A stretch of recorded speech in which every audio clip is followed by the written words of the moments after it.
cracking, everybody? So, whoever saw my live last night, told you guys I had a job interview today. I'm headed there right now. I know I'm way too handsome for the job. It's probably the first thing they're gonna say. Can't even keep it real, straight bullshit. But yeah, I'm headed there right now.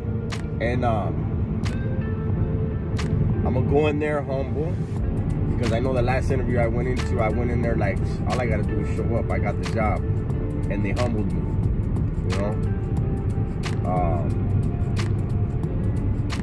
The good thing is, if I get this job, from my understanding, I'll be doing aerospace again, which is better money, but it's also more challenging than what I was doing at the last shop, which was a bunch of drilling and tapping.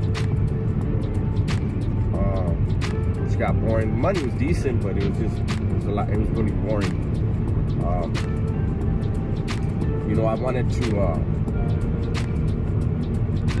make a quick video and let you guys know I was on my way to my interview. But also last night, during the live, I think it was last night's live, when somebody asked me, do I still appreciate every day I have out here? Absolutely. You know,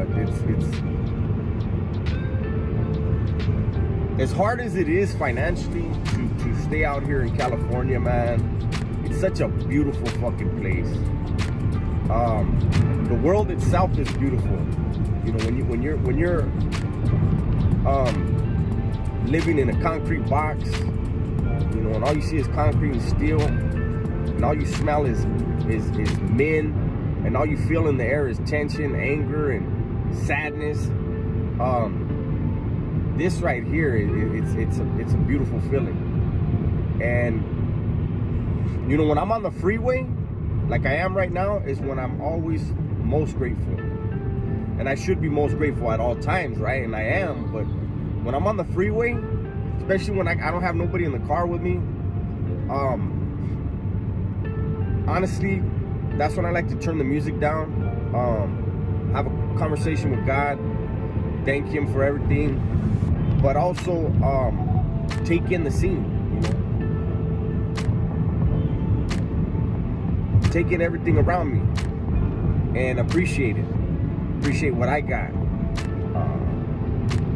and appreciate what I'm going to get. And what I'm gonna get is what I'm gonna get through hard work. You know, I'm not gonna jack nobody, I'm not gonna get over on nobody. You know, I'm gonna bust my ass and I'm gonna sweat for it. You know, I know there was a few people in the comment section when I had said I may collect unemployment for a little while just to go back to college and get a degree. And there were people that were on me like, nah, you can't do that. That's, you know, that's for weak people. And I really felt that was pretty judgmental. You know, people that abuse these services, you know, that's who you direct that to. But a man who spent the majority of his life in prison, got out and was juggling 3 and 4 jobs at a time, busting his ass, which is, I'm talking about myself, done all the things that I've done, for me to want to go back to school, but also still help. I don't understand how people can say that's weak, but you know, everybody has their own opinion. But believe me, I was willing to, and I still am. You know, if this job interview doesn't go well, you may see me at your local fucking grocery store, stocking the aisles. You know what I'm saying? Stocking the shelves until I can get back in my shop, because that's the person I am.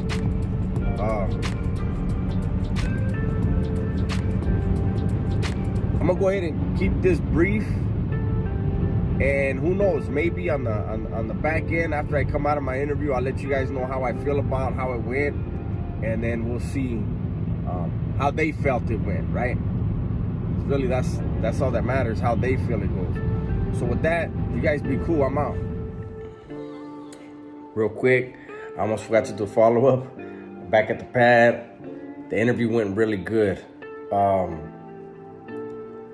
I want to work at that shop, man. They got a very young, hungry owner.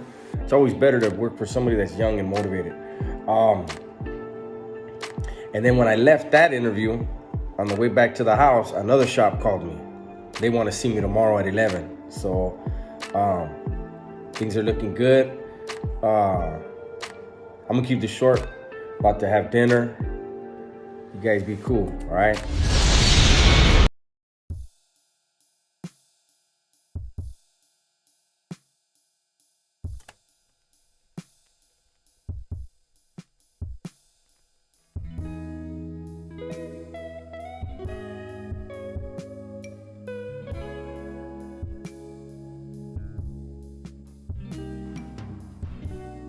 Cracking, everybody. Your boy's back again. This was day 2 of applying to, job interviews. So yesterday I went, saw a shop that I dug, man, I really liked. And the owner, youngster, go-getter, on fire, right? That's who you want to work for. And then but they said, hey, we'll get back to you by the end of the week. We want to call your references and stuff. So I was like, all right, cool. As I was coming back from that place, another shop called me. And so I was like, yeah, look, I just left, a shop, kind of burnt out. Can I see you tomorrow? Which was today. They said, yeah. And I told them, look, honestly, the shop I just left, I really like them. I'm really interested in that shop. And they were like, well, hopefully you like our shop. So then this morning, as I was getting ready to go to the shop that said, we hope you like us, I get a call from another shop. Hey, we'd like you, to stop by, this and that. And so, I just told them, like, look, I'm headed to an interview right now. I just interviewed yesterday at another shop that I really like. And was like, when they heard that, they were like, look, we want you to stop by. Read your resume. You've got some skills. So, we'd really like you, come by. And I'm like, all right. So I went ahead and, did my the already scheduled interview. Went a little bit early. Got there. They said what I was asking for was a little bit out of their price range. But they get back at me with a counter, right? I was like, okay, I'm gonna head to another interview. They were like, okay, we'll get back at you. I said, okay. Boom, jumped on the freeway, went to the other shop, and the hourly rate that I had in my head, right? Hadn't even said it to him yet. The hourly rate that I had in my mind, they just were like, look, what have you done? What have you worked on? This and this and that. I'm gonna walk you through the shop. And then they said, okay, boom, this is what we want to offer you. We'd like you to work for us. And it was fucking $1 less than what I wanted. Who's gonna argue over $1? You know what I'm saying? I stood up, shook the guy's hand, and said, I'm gonna work for you. We're on the team now. Same team. It's a blessing, man. It's a blessing to have, these different shops wanting me.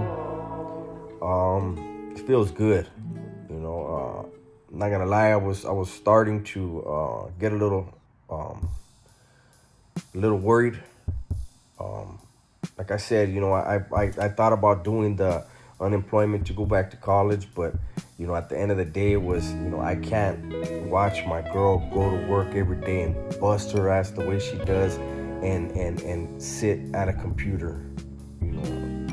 I don't know, it just didn't, and then I was like, I told her, look, I'm willing to go work at a grocery store, whatever I got to do, but my girl was like, look, everything's going to be good. And I'm like, I know it will, because that's the thing I always tell her.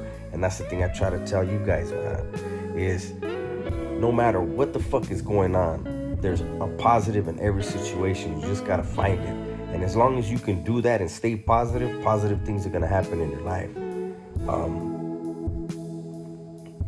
So I'm really, really appreciative to the shop that let me go. Thank you guys. Great job. Because had they even offered me $2 more, I would have stayed with them. And it wasn't it wasn't a shop that I was having any fun in. It wasn't a shop where I could advance any of my knowledge in my industry. You know, it was just a paycheck. You know, and so them cutting me loose the way they did, it opened the door to possibilities. You know what I mean? And I knew that was gonna happen. Just didn't know how long it was gonna take. Um, but I kept positive, and it worked out, man. So hopefully that's an inspiration to other people watching. You know, I just hit Craigslist, man. Just stayed on Craigslist and saw things as they were popping up, and I was blessed, man. And so just wanted to share that with you guys.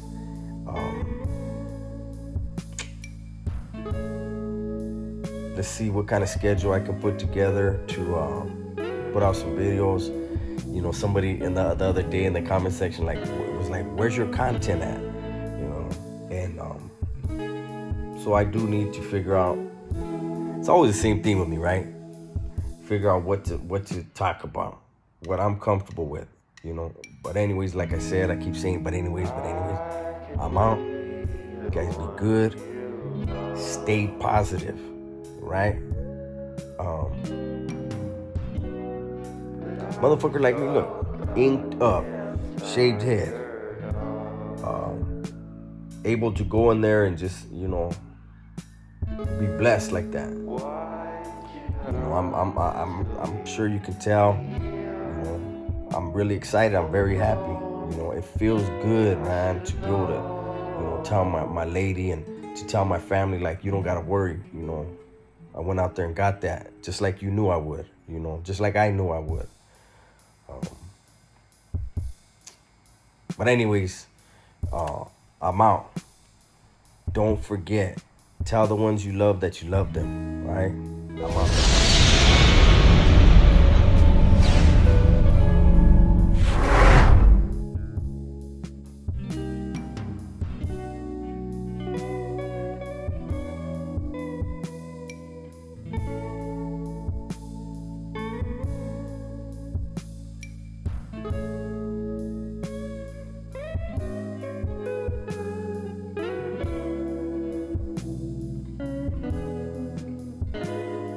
Cracking. Welcome back to the channel, people.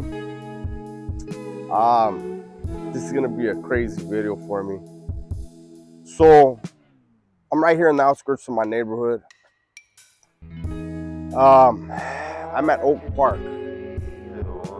Oak Park, my neighborhood used to claim about 5 different parks as ours. This one isn't in the barrio. It's on the outskirts. Real nice park. But one thing about this park is, for one, my clique, the Tiny Locals, we used to be here every weekend. That 5 months that I was out, I don't know, before that and after that, they probably, well, I don't know about after. But this place right here, this part of the park, we called it the Chimney because of that right there. And everybody knew that you would find the Tiny Locals, but the Tinies, you would find us at the Chimney. Now, let me sit down for a minute. Let me adjust this. Where I'm sitting right now, this exact spot that I'm sitting in, is where I sat, let me see, 30 years ago, almost 30 years ago to the day. This is exactly where I was sitting just a few hours before I killed a man. The murder I went to prison for, let me say. Right? And I remember sitting here, right here at this table I'm sitting at. There was a bunch of family. But you guys don't know.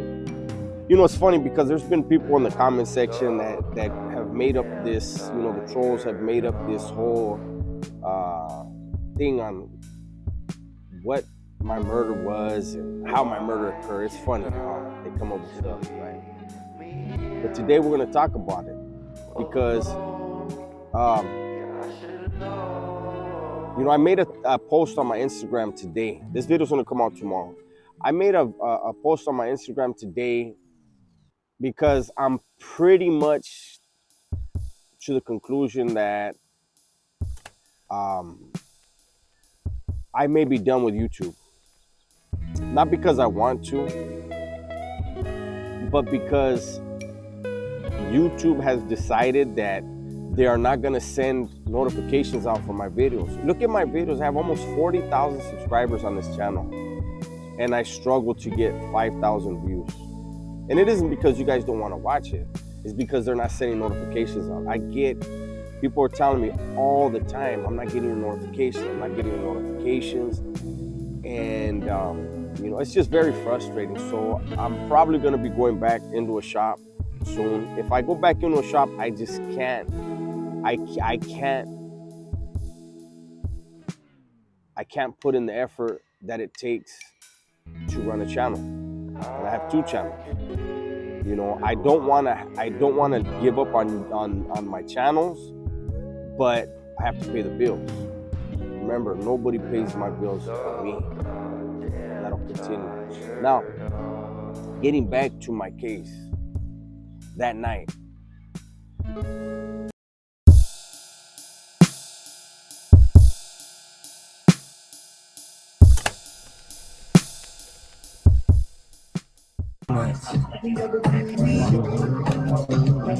no matter where I go. That or what? Huh? Huh? What happened? No matter where I go. Slabby, who is that over there, bro? There's a bunch of different people. They're over here trolling. I see this. I'm just It's the haters, bro. It's the haters. Okay. What They happened? want my dick is what it is. Why? Figured. Why, they told him something? No, they're saying Hey. that both y'all are informants. Hey, they're saying it though. We're not. That's what they do. Right. I didn't believe it. I'm over here muting them. You know me, I'm doing me. You guys That's right, that's right. That's right. So you're informants. Hey, like I always say, they're in your shit. You're not in theirs. You know. Right. Yeah. Let's go, guys. I got you back. I got Joker, man. Trip. Welcome back. Got you.